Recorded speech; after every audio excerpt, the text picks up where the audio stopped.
9월 30일 토요일입니다. 추석 연휴 마지막 날이기도 합니다. 오늘 하나님께서 우리에게 주시는 말씀은 미가 6장 6절부터 8절의 말씀입니다. 제가 봉독해 드리겠습니다. 내가 무엇을 가지고 여호와 앞에 나아가며 높으신 하나님께 경배할까? 내가 번제물로 1년 된 송아지를 가지고 그 앞에 나아갈까? 여호와께서 천천의 숫양이나 만만의 강물 같은 기름을 기뻐하실까? 내 허물을 위하여 내 마다들을 내 영혼의 죄로 말미암아 내 몸의 열매를 드릴까? 사람아, 주께서 선한 것이 무엇임을 내게 보이셨나니 여호와께서 내게 구하시는 것은 오직 정의를 행하며 인자를 사랑하며 겸손하게 네 하나님과 함께 행하는 것이 아니냐. 아멘. 오늘도 우리 하나님과 함께 하루를 시작하시고 또 주 앞에 예배드리는 우리 모든 성도님들, 하나님께서 하늘의 크신 은혜와 평화 가득 부어주시길 주님의 이름으로 간절히 기원합니다. 오늘 이제 집으로 돌아오시는 분들도 있을 텐데요, 먼 길 운전하는 그 모든 과정 하나님께서 친히 안전하게 지켜주시길 주님의 이름으로 기원합니다. 오늘 본문의 말씀을 통해서 여호와와 동행하다, 이런 제목으로 함께 은혜 나누도록 하겠습니다. 이 미가 선지자는 언제 예언을 활동을 했느냐? 아수르라고 하는 나라가 이제 세력을 확장해서 북쪽 이스라엘을 침략하고 그리고 남쪽 유다로 확장해가는 그 시기에 이 아수르와 이스라엘 전역 간의 그 긴장이 있었던 그 시기에 이제 예언 활동을 했습니다. 미가 선지자의 이제 주요 메시지는 무엇이냐면 북이스라엘과 남유다에 대한 심판의 메시지였습니다. 북쪽 이스라엘은 여호로보암 2세 통치 이후에 급격한 쇠락의 길을 걸었습니다. 그 이후에 출현했던 모든 왕들은 서로 죽고 죽이는 이제 쿠데타의 연속이 이루어졌고요. 그 혼란기의 틈을 타고 이웃 나라, 즉 아람이라고 하는 나라와 연합을 해서 아수르 세력을 좀 대항해서 어떻게 외교적으로 또 자기 나름의 힘을 통해서 자구책을 좀 세워서 아수르를 대항하려고 했지만, 그러나 그렇게 힘의 대결로 아수르와 대항할 수는 없었습니다. 사실 근본적으로 그들은 하나님 앞에 회개하고 그들이 본래 있어야 될 삶의 자리로 다시 돌아오는 그 돌이킴의 과정을 우선 해야 했을 텐데, 그런 어설픈 자구책으로는 하나님의 심판을 면할 수 없었던 것이죠. 그렇게 북쪽 이스라엘이 아수르라고 하는 대제국에 의해서 주전 722년에 멸망을 하고, 그 아수르는 이제 남쪽 유다를 향해서도 진군해 오기 시작했습니다.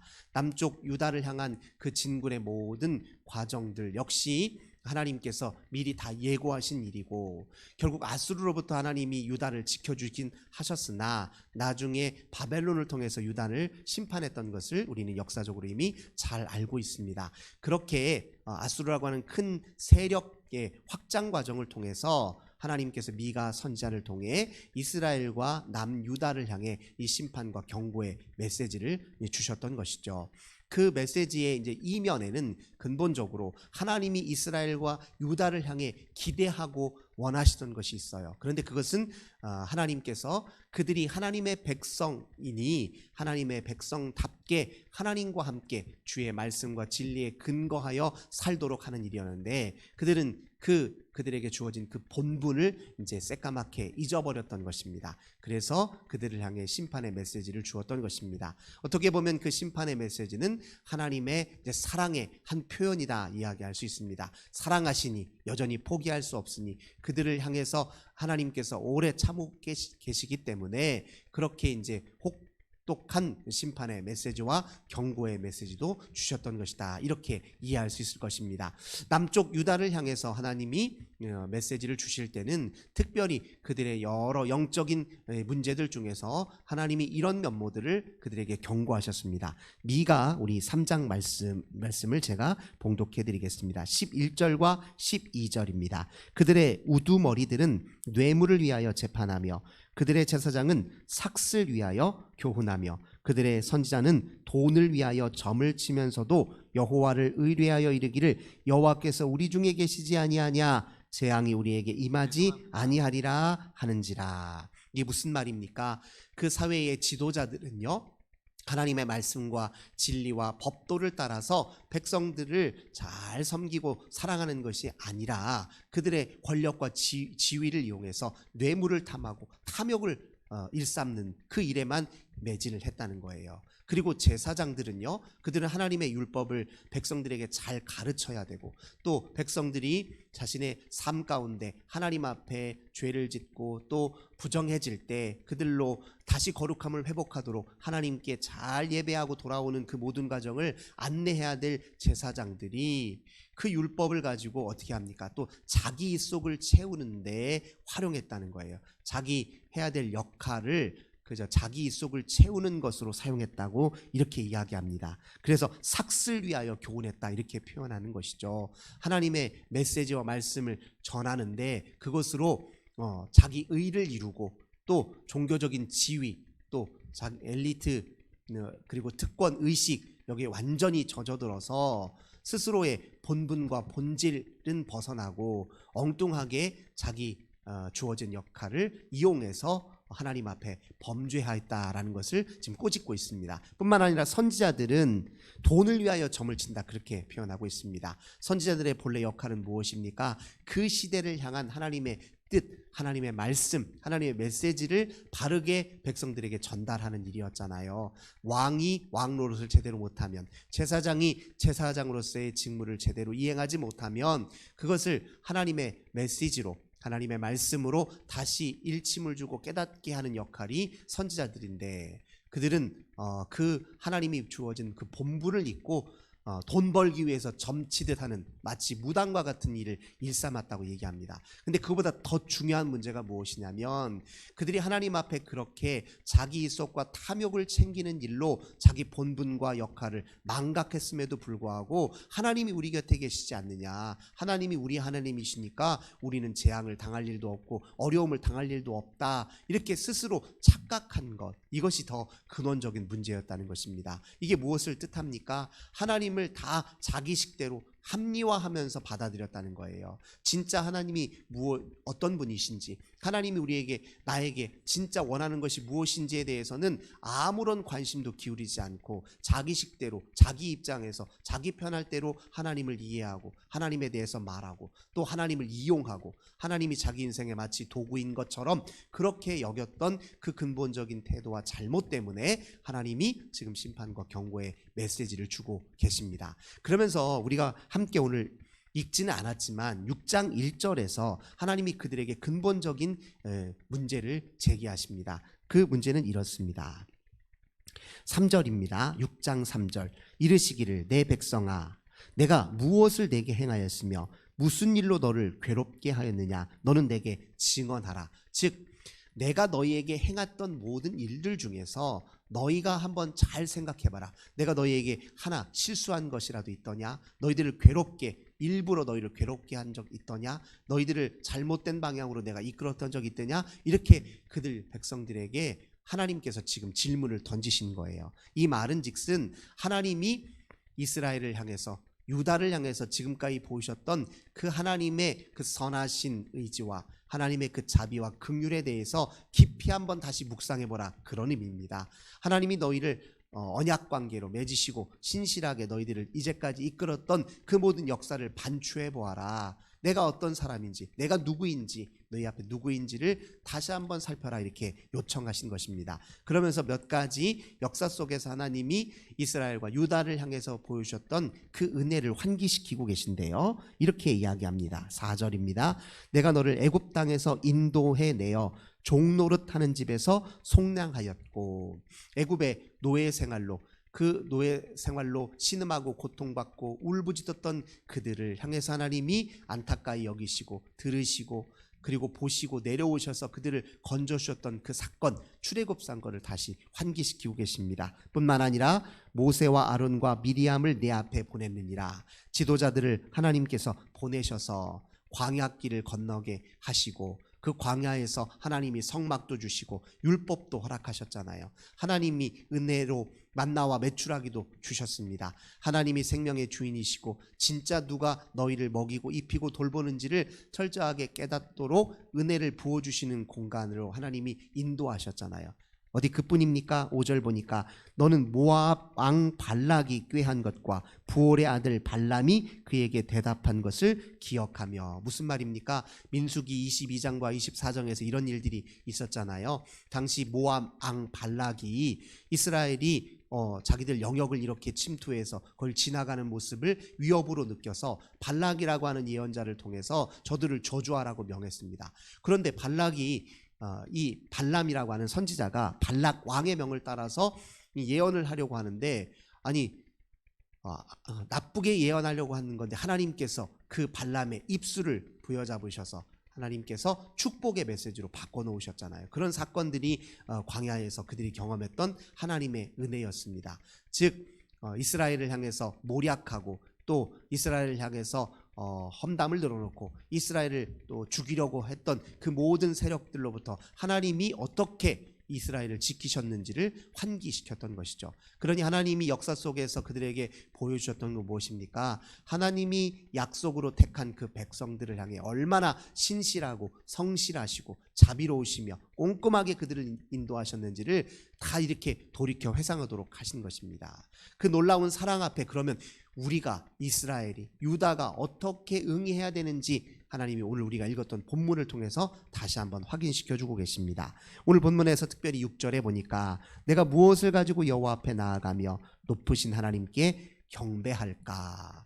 하나님 앞에 사랑으로 응답한다는 것은 그저 형식적인 제사를 그치는 것으로 그 사랑에 온전히 반응했다라고 얘기할 수 없습니다. 당시에 유다도 그렇고요, 이스라엘도 그렇고 여호와 하나님 신앙을 완전히 잃어버렸던 적은 없습니다. 그들 여전히 여호와 하나님 신앙을 한편으로 가지고 있었고 하나님께 대한 제사 의식도 계속 이어왔습니다. 문제는 무엇입니까? 그 동기죠. 그 순수성입니다. 그들은 북쪽 이스라엘 백성들은 특별히 여호와 하나님 신앙과 바알 신앙을 겸하여 섬겼어요. 자기식대로 어떤 때 바알 신이 유리하다 싶으면 바알 신에게 예배를 드리고 어떤 때는 하나님을 또 기억해서 하나님이 유리하다 싶으면 하나님을 찾기도 하고 그렇게 두 마음으로 자기중심적으로 하나님을 섬겼던 시기죠. 제 식대로 섬겼던 그 모든 것이 영적인 문제였습니다. 유다도 마찬가지였습니다.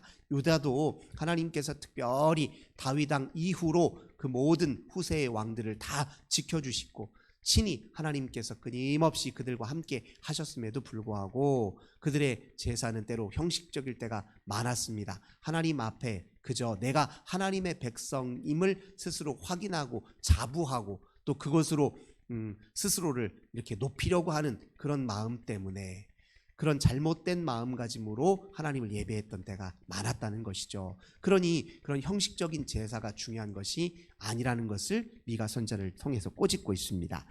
더 나아가서 내가 번제물로 일련된 송아지를 가지고 그 앞에 나아갈까? 천천의 수량이나 만만의 강물 같은 기름을 기뻐하실까? 하나님 앞에 제사 드릴 때 그저 예물이 좋다, 좋은 예물로 또 많은 예물로 하나님 앞에 그렇게 드림으로 하나님이 그것으로 만족해 하시는 것 아니라는 것입니다. 즉 그 이면에 하나님 앞에 내가 이렇게 큰 제물로 제사를 드리면 하나님은 그의 버금간, 아니 그보다 더한 물질적 축복으로 큰 복으로 나에게 갚아주시겠지 하는 그런 마음으로 또 제사를 드리면 그건 역시 하나님 앞에 온전히 사랑으로 응하는 일은 아니다라고 지금 미가 선지자를 통해서 이야기하고 있습니다. 어떻게 보면 내가 하나님 앞에 이만큼 했으니 주님은 내게 또 그보다 더한 것으로 갚아주세요.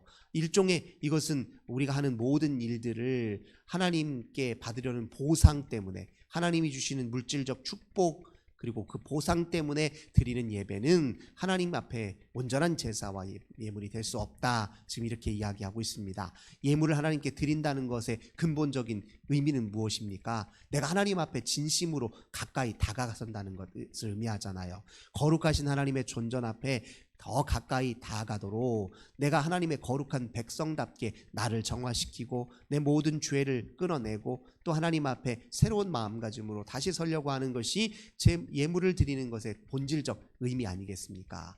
그렇게 예배를 드리더라도 그 본래 목적과 취지에 맞도록 진심으로 하나님 앞에 가까이 다가서려는 하나님을 향한 사랑과 열망의 마음으로 드려야 온전한 제사가 되고 그 온전한 제사를 드렸다면 그 제사에 걸맞는 삶으로 나타날 수밖에 없다는 거예요.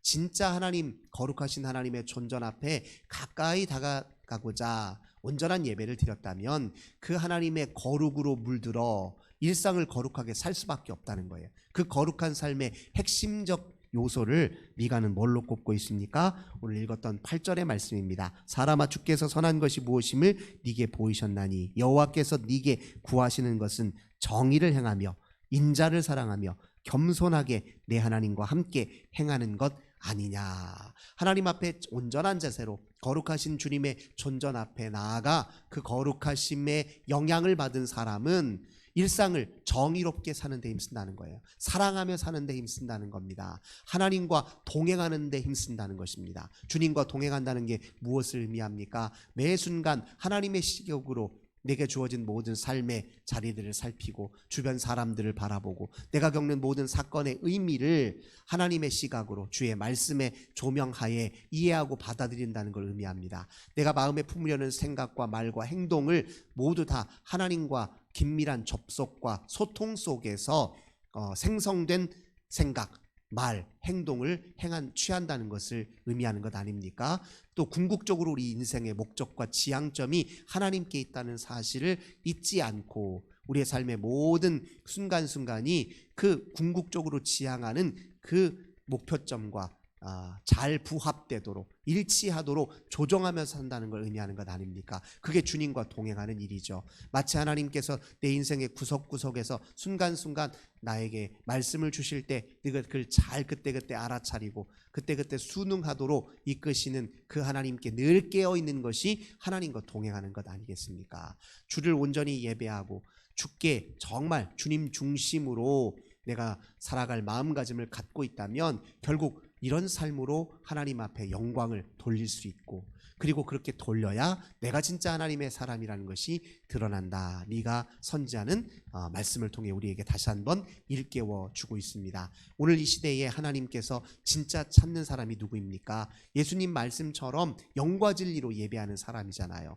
영과 진리로 예배 드리면 당연히 영과 진리의 삶이 나타나겠지요. 영이라고 하는 것은 하나님의 내주하심을 늘 기대하고 소망하는 것 아닙니까? 주님의 영이 내 인생을 주도하기를 기다리는 일 아닙니까? 그리고 내 인생의 모든 족적과 행적의 중심에 진리의 메시지가 자리 잡고 있어야 그게 진짜 예배고 그게 삶의 예배고 그런 자들을 하나님께서 찾으신다. 예수님이 말씀하셨던 것이죠. 예배가 형식이 아니라 영과 진리의 일종의 구현이 되게 하려면 그렇게 영과 진리로 삶을 살아내야 한다는 것입니다. 영과 진리는 예배의 자리에서 또 일상의 자리를 다 관통하여 역사하는 하나님의 은총의 통로다 이야기할 수 있습니다. 이 시대 하나님이 영과 진리로 예배하고 영과 진리로 사는 우리를 기다리고 찾고 계십니다. 그 한 사람, 그가 바로 우리 자신이 되도록 오늘도 주 앞에 겸손하게 기도하시며 주님을 기다리시는